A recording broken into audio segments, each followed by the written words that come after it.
Hello guys, welcome to all of you in English knowledge stream channel. आशा करते हैं आप लोग अच्छे होंगे। और आज की क्लास में हम आपको कुछ स्पेशल चीज बताने वाले हैं। जैसा कि जब आप वाक्य कहते हैं तो वाक्य के अंतर्गत आप देखते हैं कि सब्जेक्ट, वर्ब और ऑब्जेक्ट होता है। सब्जेक्ट, वर्ब और ऑब्जेक्ट होता है। तो सब्जेक्ट का मतलब होता है कर्ता, वर्ब की मतलब क्रिया और ऑब्जेक्ट का मतलब हुआ कर्म। यही हम जो स्ट्रक्चर जानते हैं वो सब्जेक्ट और वर्ब और ऑब्जेक्ट। तो इसमें इसको मिलाकर के हम सेंटेंस कहते हैं। बट मैंने आपको टेंस के अंतर्गत 12 टेंस होते हैं, आपको मैंने 11 टेंस पढ़ाए हैं, एक टेंस अभी बाकी है। और पैसिव के अंतर्गत आपके जो 12 टेंस में 8 टेंस होते हैं उसका मैंने बहुत ही विस्तार पूर्वक वर्णन किया, आपको बताया। अब जो पैसिव वॉइस होता है, ग्रामर के अंतर्गत जो एक क्लास आप पढ़ रहे हैं, पैसिव में आपको ऐसे सेंटेंस आएंगे जिसमें सब्जेक्ट नहीं रहेगा। फॉर एग्जाम्पल अगर हम देखते हैं, कर दिया जाए पानी लाओ, पानी लाओ, तो इसका अगर हम एक्टिव वॉइस अनुवाद करेंगे तो सीधे सीधे लिखेंगे bring the water, bring the water, पानी लाओ।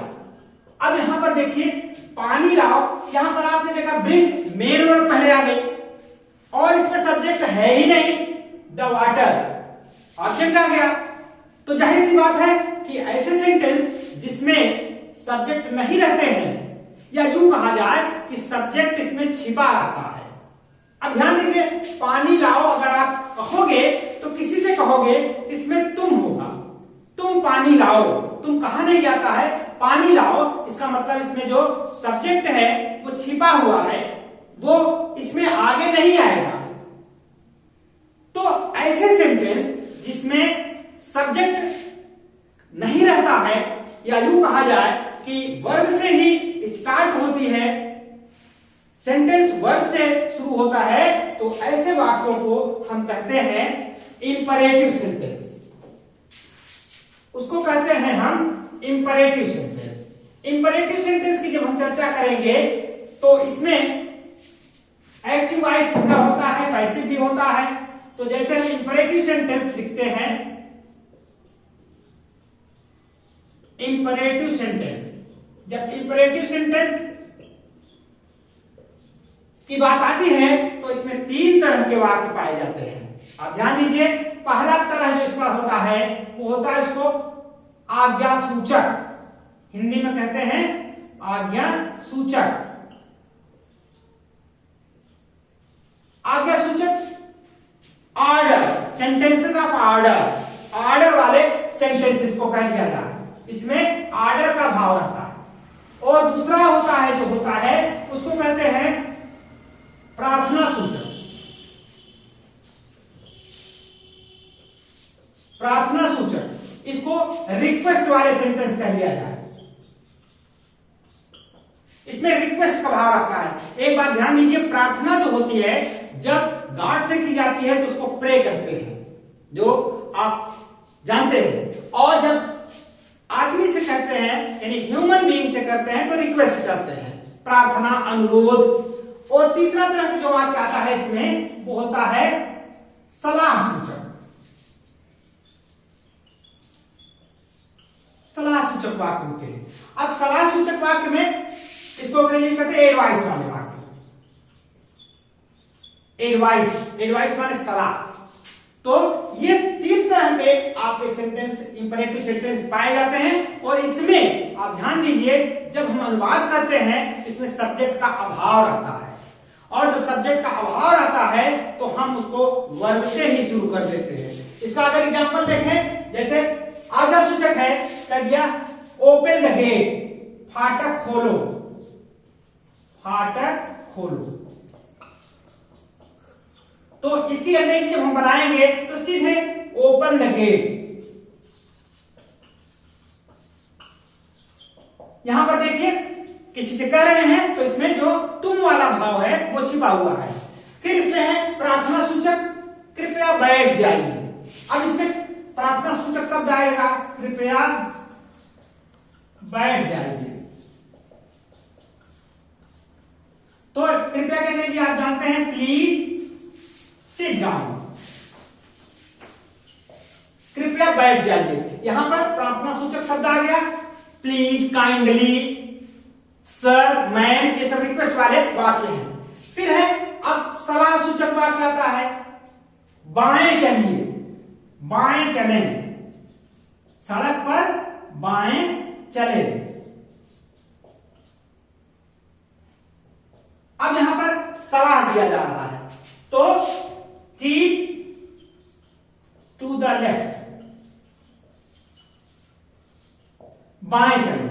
अब ये तीनों वाक्य इंडिकेट कर रहे हैं, पहला वाक्य आप ऑर्डर देख रहे हैं, दूसरे सेंटेंस में आपको रिक्वेस्ट का भाव आ रहा है, और तीसरे में आपको आ रहा है सलाह सूचक।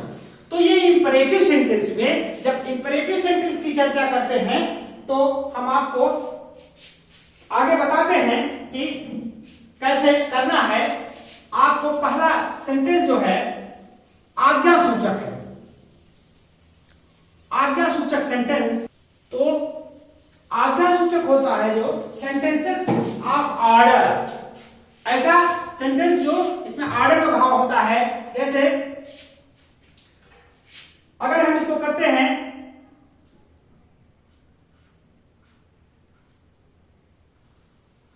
कुर्सी लाओ, कुर्सी लाओ, ये कुर्सी लाओ, अगर इसका एक्टिव सेंटेंस, अगर एक्टिव वॉइस में करते हैं इसको, तो अनुवाद करते हैं तो सबसे पहले लिखेंगे वर्ब, वर्ब की हमेशा फर्स्ट फॉर्म रहेगी, उसके बाद ऑब्जेक्ट रहेगा, और उसके बाद अदर वर्ड रहेंगे, अन्य सब अदर वर्ड। ये इसका रूल है, ये एक्टिव का रूल है। और अगर हम पैसिव करते हैं तो एक्टिव का रूल में आपने देखा कि ये एक्टिव का मतलब जो आप टेंस करते हैं। जब इसका पैसिव का रूल हम बनाएंगे तो पैसिव कैसे बनाएंगे आप ध्यान दीजिए। सबसे पहले इसमें इसका जो रूल है रहेगा लेट, उसके बाद ऑब्जेक्ट रहेगा, फिर बी रहेगा, फिर उसके बाद वर्ब की थर्ड फॉर्म आएगी, उसके बाद ये इसमें जो सब्जेक्ट होता है यू ही होता है, तो बाय यू, इसको आप लिख सकते हैं, ये सब्जेक्ट के हिसाब से होगा। अब जैसे मान लीजिए कुर्सी लाओ हो गया, इस सेंटेंस को लेते हैं तो ब्रिंग द चेयर, इसको कहेंगे ब्रिंग द चेयर। अब ब्रिंग द चेयर आपका हो गया। और जब हम ये एक्टिव था, ये एक्टिव का आपने अनुवाद किया, और जब पैसिव का अनुवाद करते हैं तो क्या हो जाएगा, सबसे पहले नियम देखेंगे लेट, फिर उसके बाद अब यहां प्रश्न नहीं लगाएंगे, लेट अब द चेयर आ गया, इसके बाद लेट आया, फिर ऑब्जेक्ट आया, the chair, let the chair, और उसके बाद be, let the chair B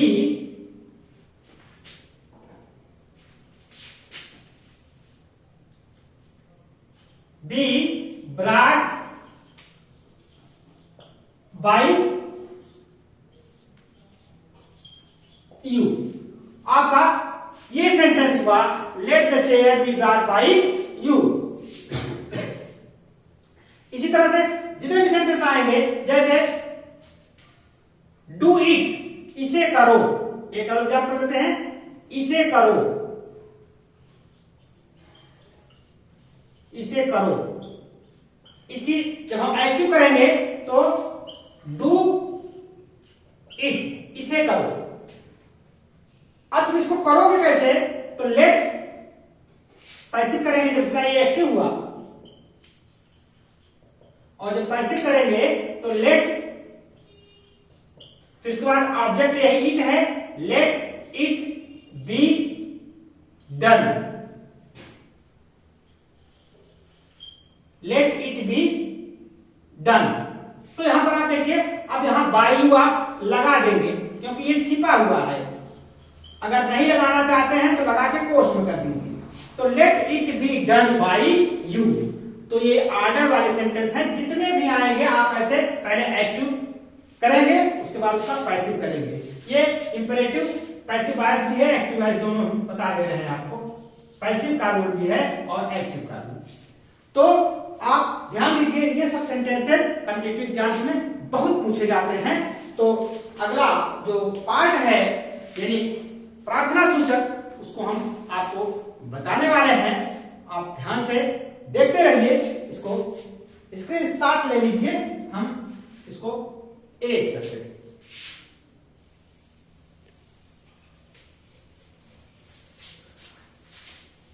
तो ऑर्डर वाले वाक्य में आपने देखा ये पॉजिटिव था, अब इसका निगेटिव भी होता है। निगेटिव की चर्चा हम करते हैं।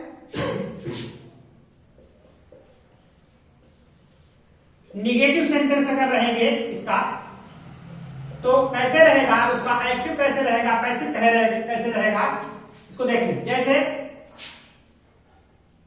फूल मत तोड़ो, फूल मत तोड़ो, ये आदेश का भाव निकल रहा है और इसमें आपको मना किया जा रहा है। जब हम एक्टिव की रूल चर्चा करते हैं तो इसका जो रूल होगा वो होगा, एक्टिव का रूल पहले हम लिख देते हैं।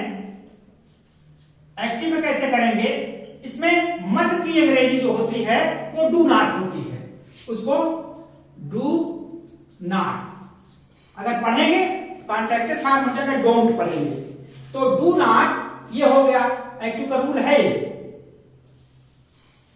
फिर उसके बाद क्या करेंगे, वर्ब की फर्स्ट फॉर्म, फिर उसके बाद ऑब्जेक्ट। ध्यान दीजिए, इसमें निगेटिव होता है, इंट्रोगेटिव नहीं होता है, आप माइंड कीजिएगा। तो इसको अब इस सेंटेंस को लेते हैं कि फूल मत तोड़ो, तो सबसे पहले लिखेंगे डू नॉट यानी डोंट, डोंट ये कॉन्ट्रैक्टेड फॉर्म मैंने लिख दिया, वो हटा दिया, डोंट प्लक। अब यहां तोड़ने की अंग्रेजी pluck, don't pluck the flower, don't pluck the flower. ये हो गया आपका एक्टिव वॉइस, ये एक्टिव का रूल है। अब इसका हम पैसिव करेंगे, पैसिव का रूल लिख देते हैं आप। पैसिव का रूल क्या होगा,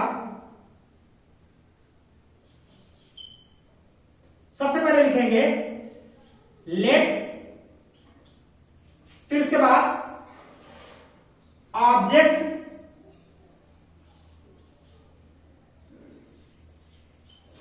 फिर उसके बाद लगाएंगे नॉट, फिर बी लगाएंगे, फिर वर्ब की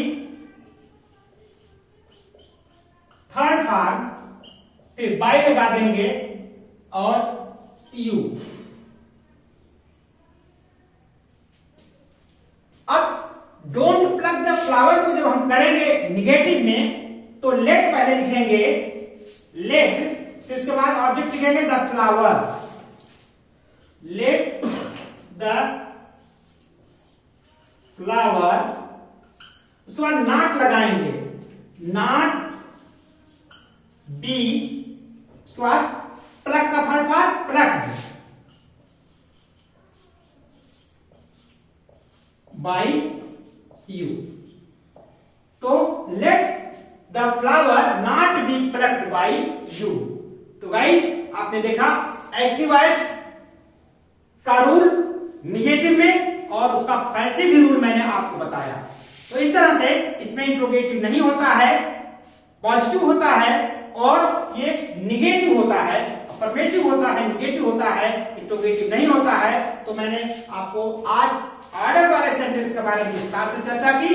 अगले वीडियो में मैं आपको एडवाइस वाले और रिक्वेस्ट वाले बताएंगे सेंटेंस को। आप बने रहिए इंग्लिश नॉलेज स्ट्रीम चैनल के साथ। आपको अब यूनिक जानकारी मिलती जाएगी, क्योंकि हमने सीक्वेंस में जो पढ़ा रहे थे वो लगभग हमारा पूरा हो गया है। अब आपको अच्छी अच्छी जानकारी इस चैनल के माध्यम से मिलेगी। अगर नए हैं सब्सक्राइब कर लीजिए, लाइक करिए, शेयर करिए, बने रहिए हमारे यूट्यूब चैनल के साथ। Thank you for watching this video.